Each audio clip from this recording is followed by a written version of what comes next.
ধৰণৰ এটা ধাৰণা আমাৰ মাজত আছে, বহুতৰ নোহোৱা নহয়। কিন্তু কথা হৈছে আইনষ্টাইনে কৈছিল যে সেই বিশ্বব্ৰহ্মাণ্ডৰ যিটো ৰহস্য, এই ৰহস্যটোৰ তুলনাত, যিমান ৰহস্য আছে এই ৰহস্যবোৰৰ তুলনাত মই বিজ্ঞানী হিচাপে মোৰ জ্ঞান একেবাৰে সীমিত, আৰু মোৰ তুলনা সেই ৰাস্তাত ঘূৰি ফুৰা সাধাৰণ মানুহজন যিজনৰ এইবোৰৰ বিশেষ জ্ঞান নাই, তেওঁৰ আৰু মোৰ মাজত কোনো তফাৎ নাই যদি সমগ্ৰ বিশ্বব্ৰহ্মাণ্ডৰ ৰহস্যৰ লগত মোৰ জ্ঞানৰ তুলনা কৰা হয়। ইমানেই আমাৰ জ্ঞান সীমিত এতিয়াও বিশ্বব্ৰহ্মাণ্ডৰ ৰহস্য থাকে। গতিকে সাধাৰণ মানুহ এজন, ৰাস্তাইদি গৈ থকা মানুহ এজনৰ লগত মোৰ জ্ঞানৰ কোনো বা মোৰ কোনো তফাৎ নাই। এই যে নমনীয়তা, এই যে মডেষ্টি যিটো কয়, এইটো ক'ৰ পৰা আহিল? বিজ্ঞান শিক্ষা লাগে, বিজ্ঞান শিক্ষা লাগে আমাক। সেই বিশ্বব্ৰহ্মাণ্ডৰ যিটো ৰহস্য, আমাৰ সৃষ্টিৰ উৎস, এই উৎসবিলাক যদি আমি জানো তেনেহ'লে আমি গম পাম যে ধৰ্মই কৈছে, হিন্দু ধৰ্মটো আছে যে অনন্ত কোটি ব্ৰহ্মাণ্ড। বিজ্ঞানেও এতিয়া কৈছে বহুত ব্ৰহ্মাণ্ড আছে, এখন ইউনিভাৰ্চ নহয়, মাল্টিপল ইউনিভাৰ্চ আছে। এই ইউনিভাৰ্চবিলাক আঁতৰি গৈ আছে লাহে লাহে। এইবোৰ তত্ত্ব আৰু কল্পতত্ত্বও হয়তো ওলাব। এইবিলাক যদি এটা সময়ত যিটো গতিৰে আঁতৰি গৈ আছে, সেইটো যদি উল্টা গতিৰে তেওঁলোকক চপাই নিয়া হয়, তেনেহ'লে এটা সময়ত এটা বিন্দু কেন্দ্ৰীভূত হ'ব, এটা বিন্দু। আৰু সেইটোৱে বিগ বেং, যি সময়ত সেইটোৱে বিস্ফোৰণ হৈছিল এটা সময়ত, বিগ বেং থিয়ৰী মতে যে সেইটোৱে বিস্ফোৰণ হৈ এই বিশ্বব্ৰহ্মাণ্ডখন সৃষ্টি হৈছিল। তেনেহ'লে তেওঁলোকক সোধা হৈছিল বিগ বেঙৰ পৰা বাৰু সমস্ত বিশ্বব্ৰহ্মাণ্ডৰ সৃষ্টি হ'ল, তাৰ আগত কি আছিল? হকিঙৰ মতে কৈছে যে you need not know' what was before big bang. তেতিয়াহ'লে বিগ বেঙৰ আগত কি আছিল আমি জানিব নোৱাৰোঁ, ফিজিক্সে একো নকয়, একো ক'ব নোৱাৰে। তেনেহ'লে তাৰ আগতো কিবা আছিল, ইউ নিড নট ন', সেইটো অপ্ৰাসংগিক এতিয়া আমাৰ কাৰণে। তেনেহ'লে অপ্ৰাসংগিক মানে বহুত কথা আছে যি কথা আমি নাজানো, জনাৰ পৰিস্থিতি নাই। হয়তো তাৰ পিছৰ পৰা বিশ্বব্ৰহ্মাণ্ডখন হোৱাৰ পৰা বা অনন্ত কোটি বিশ্বব্ৰহ্মাণ্ড হোৱাৰ পৰা আমি বহু কথা হয়তো জানিছোঁ আৰু জানিম, বহু কথা বিজ্ঞানে বহুত আমাক জনাই থাকিব। কিন্তু তাৰ আগৰ অৱস্থাটো কি আছিল এইটো এতিয়াও বোধহয় মানুহৰ চিন্তাৰ কল্পনাৰ বাহিৰত। কি ধৰণৰ অৱস্থা আছিল? এটা শক্তি, মহাশক্তি এটা বিন্দুত কেন্দ্ৰীভূত হৈ থকা আৰু তাৰ বিস্ফোৰণৰ যোগেদি গোটেই বিশ্বব্ৰহ্মাণ্ডত সৃষ্টি হোৱা অনন্ত কোটি ব্ৰহ্মাণ্ড, আৰু এটা গতিৰে সি আঁতৰি গৈ থকা, এই কথাবোৰ বিজ্ঞানে আমাক আনে। আৰু সেই বিজ্ঞানৰ সেই সৃষ্টি তত্ত্বই এটা কথা মানুহক শিকায়। মই কওঁ বহুতকে যে মানুহক যদি নমনীয়, ভদ্ৰ, মানে শ্ৰদ্ধাশীল কৰিব লাগে, আৰু নিজৰ সম্পৰ্কে খুব উচ্চ ধাৰণা এৰি যে সকলোকে আনকো মানে শ্ৰদ্ধা কৰিব লাগে, আনৰ মতামতকো গুৰুত্ব দিব লাগে, বা আমি যে নীতি, এইটো ধৰ্মই নিদিয়ে।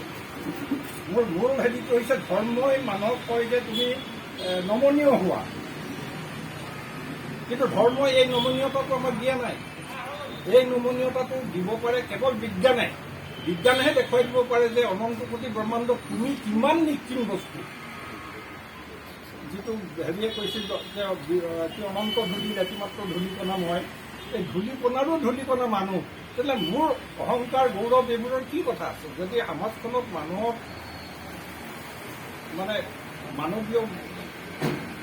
মানুহক যদি মানৱীয়তা দিব লাগে, মানুহক যদি নম্ৰতা আনি দিব লাগে, মানুহ যদি নিজেই সমাজখনত নমনীয় হৈ সকলোকে শ্ৰদ্ধাৰে ব্যৱহাৰ কৰিব লাগে, তেনেহ'লে এই বিজ্ঞানৰ সৃষ্টিতত্ত্বটো, বিজ্ঞানৰ জ্ঞানটো আমাক লাগিব। সৃষ্টিতত্ত্ব সম্পৰ্কে নাজানিলে আমি নিজকে বহুত গৌৰৱ, অহংকাৰত হয়তো গৌৰৱ বা অহংকাৰৰ অধিকাৰী বুলি ভাবি আমি অহংকাৰী হ'ব পাৰিম।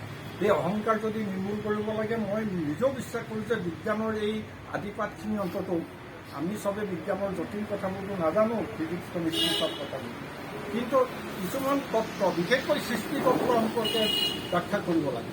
আৰু ইয়াতেই ধৰ্মৰ লগত মূল সংঘাতটো আছে। প্ৰতিটো ধৰ্মই বিশ্বব্ৰহ্মাণ্ডৰ সৃষ্টিৰ এটা তত্ত্ব তেওঁলোকে দি আছে।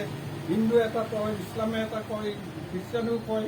চবৰে সৃষ্টি তত্ত্ব ভগৱানৰ পৰা সৃষ্টি হোৱাৰ মূলতঃ মানে ব্যাখ্যা অলপ বেলেগ বেলেগ, কিন্তু তাৰ পৰা বিশ্বব্ৰহ্মাণ্ডখন সৃষ্টি হোৱা, মানুহ সৃষ্টি হোৱা, জীৱৰ সৃষ্টি হোৱা, এইবোৰৰ কথা কয় যে ধৰ্মই কৰিছে যে মানুহক আটাইতকৈ ঈশ্বৰে মানে হিন্দুৰ মতে ঈশ্বৰে আটাইতকৈ শ্ৰেষ্ঠ জীৱ হিচাপে সৃষ্টি কৰিছে। গতিকে মানুহৰ অহংকাৰ আহিলেই তাতে সমগ্ৰ এই বিশ্ব প্ৰকৃতিৰ ওপৰত মানুহৰ ৰাজত্ব, আন জীৱ জন্তুৰ ওপৰত মানুহৰ কৰ্তৃত্ব, এইটো মানুহে জন্মসূত্ৰে লাভ কৰা বুলি ভাবে যে মই মোৰ সমস্ত প্ৰাণীক মই দমন কৰিব পাৰোঁ বা তেওঁলোকৰ ওপৰত মোৰ নিয়ন্ত্ৰণ প্ৰতিষ্ঠা কৰিব পাৰোঁ, প্ৰকৃতিৰ ওপৰত মই নিয়ন্ত্ৰণ প্ৰতিষ্ঠা কৰিব পাৰোঁ, কাৰণ ভগৱানে মোক শ্ৰেষ্ঠ জীৱ হিচাপে তৈয়াৰ কৰিছে। এই অহংকাৰটো ধৰ্মই দিয়ে। ধৰ্মই মানুহক নমনীয় নকৰে, ধৰ্মই অহংকাৰী কৰে। মোৰে এইটো মোৰ বক্তব্য, মানে বিশ্বাসো ধৰ্মই মানুহক অহংকাৰী কৰে। আৰু আমাৰ ধৰ্ম, আমাৰ ভকতসকলক, ধৰ্মগুৰুসকলক, সত্ৰাধিকাৰসকলক যদি চাই, ইছলামৰো যদি মৌলবীসকলক চাই, তেওঁলোকৰ অহংকাৰৰ কিবা অন্ত আছে নেকি? চব জানে, বাকীবোৰে নাজানে। পুৰাণৰ শিক্ষা তেওঁলোকে চব জানে, শাস্ত্ৰ ভাগৱতৰ কথাবোৰ তেওঁলোকে চব জানে, তেওঁলোকেই মহাজ্ঞানী আৰু বাকীবোৰৰ জ্ঞান নাই। বাকীবোৰ অজ্ঞানী, তেওঁলোকক জ্ঞান দি থাকিব লাগে। এই যে অহংকাৰটো, আৰু গীতাত মই ভাবো যে গীতাখন ৰাজনীতি, যুদ্ধ নীতি, এই মূলৰ সকলো কথা আছে তাত। কিন্তু এটা কথা তাত আছে, সেইটো হৈছে যে কৃষ্ণৰ যিটো মূল বক্তব্য, মূল কথা অৰ্জুনক কৈছে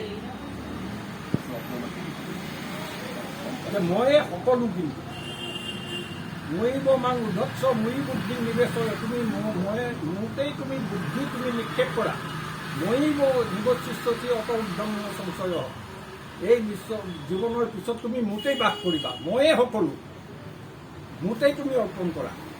এই যে অহংকাৰটো, এই অহংকাৰটো আমাৰ ধৰ্মগুৰুসকলে সকলোৱে এই অহংকাৰটো পাইছে। মোক মানা, তুমি উদ্ধাৰ হ'বা, গতিকে মোক বিশ্বাস কৰা। ধৰ্মগুৰুসকলেও ভাবে যে আমি ঈশ্বৰৰ প্ৰতিনিধি, মোক বিশ্বাস কৰা।